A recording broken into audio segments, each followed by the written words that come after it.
श्री स्वामी समर्थ महाराज जेव्हा अक्कलकोटमध्ये होते तेव्हा गोपाळ नावाचा एक भक्त महाराजांकडे राहायला लागला. स्वतःच्या घरचे समृद्ध व्यापार सोडून तिथं राहतो हे बघून त्याचे काका व बाबा त्याला न्यायला आले.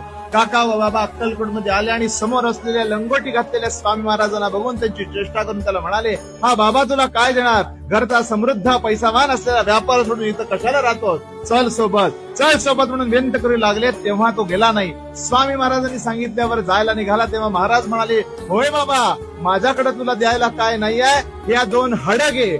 महाराजांनी दिलेली हड पिशवीत टाकले आणि निघाला. जाताना सुद्धा हसत होते. घरात पोहोचल्यावर सुद्धा त्याच्या भक्तीवर हसायला लागले. तेव्हा महाराजांनी दिलेली 2 हड जेव्हा पिशवीतनं काढली तेव्हा ती हड सोन्याची झालेली. महाराजांनी सत्पाला उतरून त्याचं रक्षण केलं. महाराजांनी त्याची भक्ती सिद्ध केली. सोने आणि मातीत मी फरक करत नाही हे सिद्ध करून स्वतःच्या भक्ताचं रक्षण केलं. ह्याच पद्धतीने सेवा करा, महाराज सदैव रक्षण करतील. श्री स्वामी समर्थ.